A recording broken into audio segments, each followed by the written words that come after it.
Welcome to episode 295 of the Selling Your Screenplay podcast. I'm Ashley Scott Myers, screenwriter and blogger at sellingyourscreenplay.com.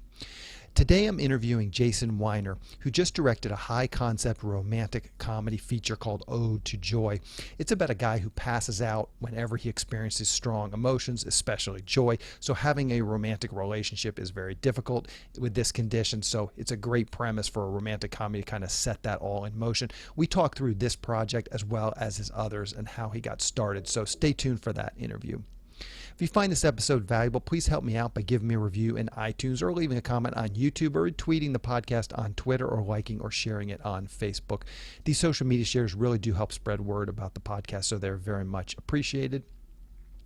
Any websites or links that I mention in the podcast can be found on my blog in the show notes. I also publish a transcript with every episode in case you'd rather read the show or look at something later on. You can find all the podcast show notes at www.sellingyourscreenplay.com/podcast, and then just look for episode number 295. If you want my free guide, How to Sell a Screenplay in 5 Weeks, you can pick that up by going to sellingyourscreenplay.com/guide. It's completely free. You just put in your email address and I'll send you a new lesson once per week for 5 weeks, along with a bunch of bonus lessons. I teach the whole process of how to sell your screenplay in that guide. I'll teach you how to write a professional logline and career letter and how to find agents, managers, and producers who are looking for material. Really is everything you need to know to sell your screenplay. Just go to sellingyourscreenplay.com/guide. So now let's get into the main segment. Today I'm interviewing director Jason Weiner. Here is the interview. Welcome, Jason, to the Selling Your Screenplay podcast. I really appreciate you coming on the show with me today. I'm excited to do it. So to start out, maybe you can tell us a little bit about your background. Where did you grow up and how did you get interested in the entertainment business? I grew up in Baltimore, Maryland. I was like a storyteller from a young age. I used to memorize kids and perform them for other kids. I was an actor. I had a local TV show, and for college I went off to Northwestern University and really got into the theater department there. I was a double major in art and performance studies, which is kind of the snobby version of a theater major. But what it did for me was like mix together a lot of literature and writing with performance. So without knowing I wanted to be a director, I was studying acting, writing, and photography. I gotcha. And so what are some of those moves you get done with college? What are some of those moves to turn this into an actual career? Well, in college I was in this comedy group called The Meow Show, which is sort of like a perennial thing at Northwestern. Lots of kind of famous alumni, Julie Louis-Dreyfus, Seth Meyers have been in this group, and my particular cast stayed together after college, and we started performing together at the Improv Olympic, which is a theater in Chicago, and studying with a guy named Del Close, who's a guru of improvisation. He taught like Belushi, Radner, Murray, Farley. He's incredible.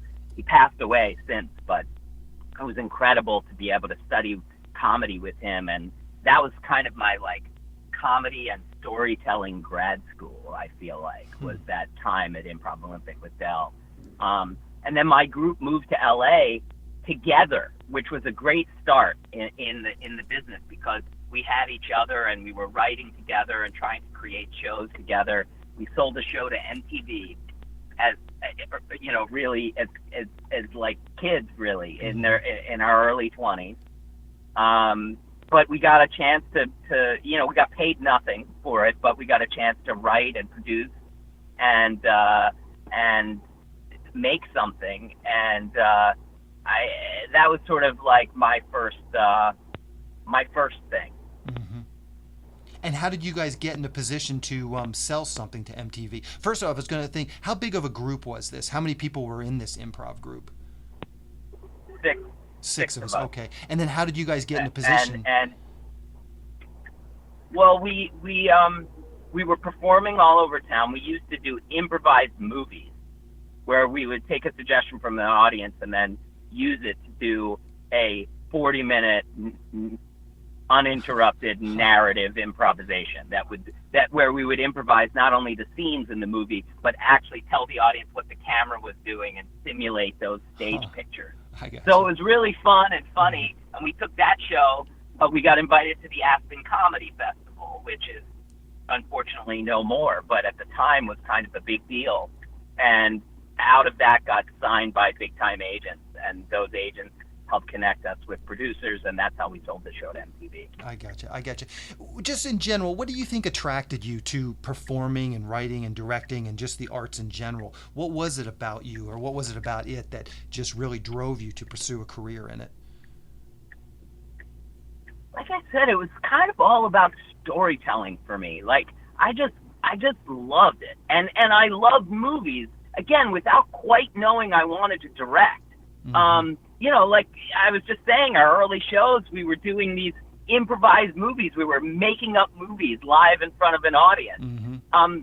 And so, I like to think that, and this is kind of advice that I give too. It's like, you can't be driven by the end result, by the success that may or may not come. You gotta love making the thing. And that's it. I loved making the thing. And so I think that's what drove me, and that's what ultimately, I happened to become successful because I made enough things that people liked. Mm-hmm. Yeah, sound advice.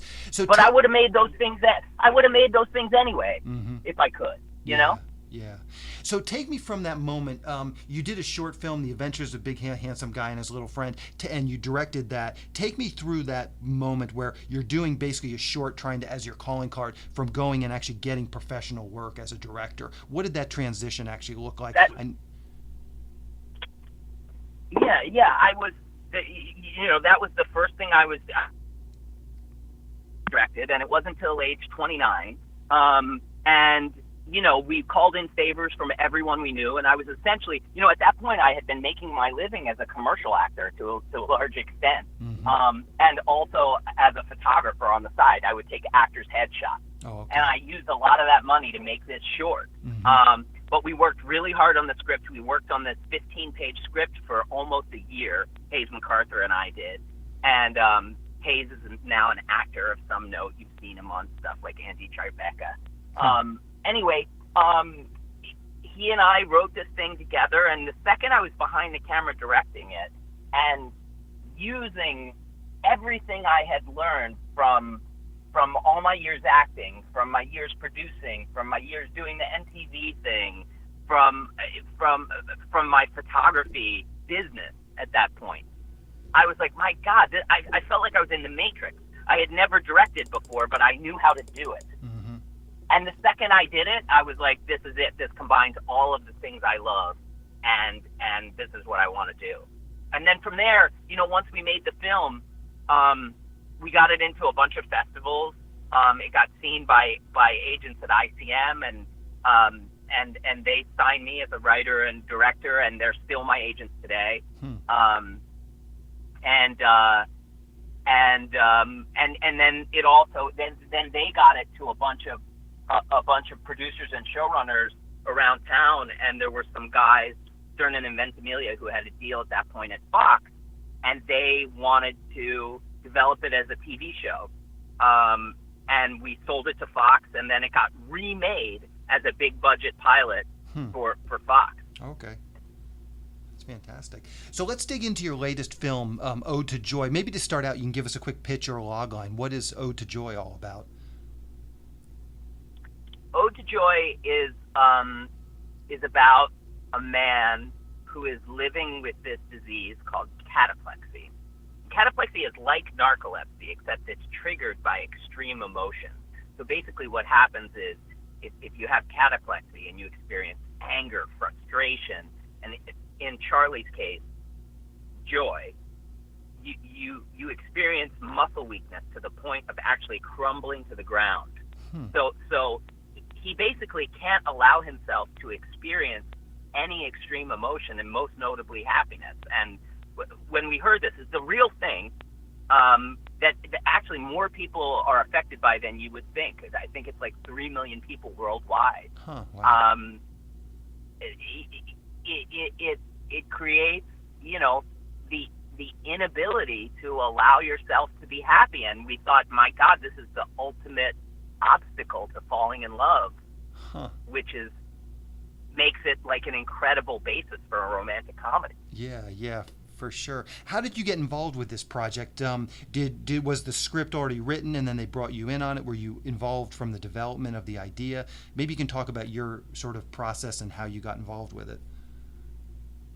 Yeah, I was involved from the very beginning. Mike Falbo, who's one of the producers, found this American Life piece about cataplexy and had this idea that it could make a wildly original romantic comedy if done just right. And he brought it to me. We knew each other. We were connected he worked at a company called Mosaic, which is my management company. So he brought the idea to me. And then together we set about trying to find the right writer.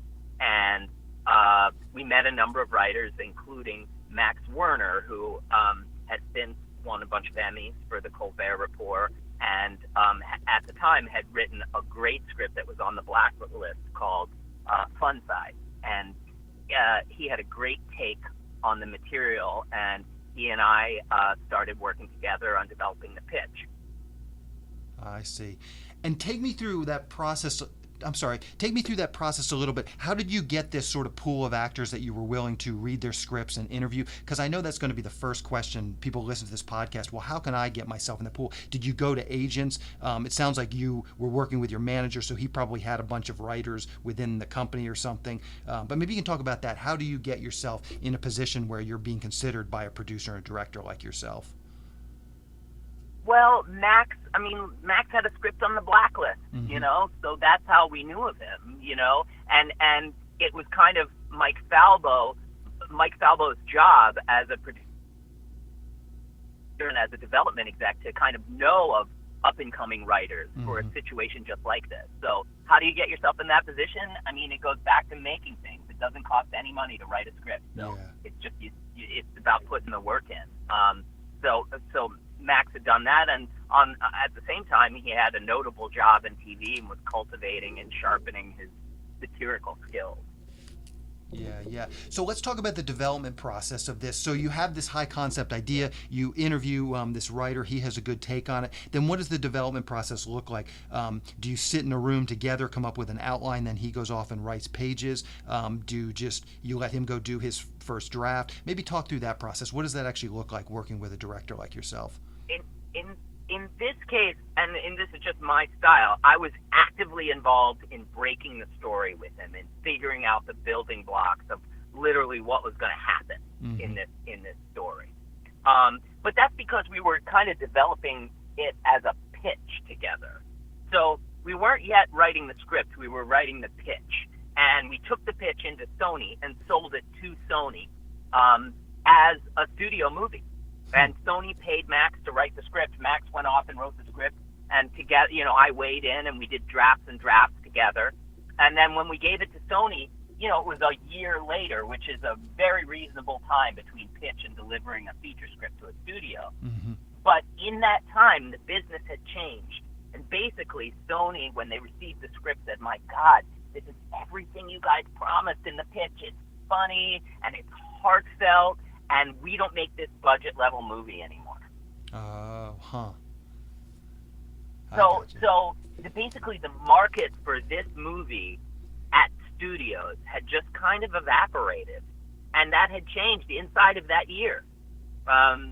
This was approximately 2013. That's just a guess, but I think that's about where we are in time here. And then we set out to put it together independently. Sony was very gracious about giving us the script back, but then getting it made is hard because you're sending it around to actors and you're asking them to read it without a money offer, which is just basically begging.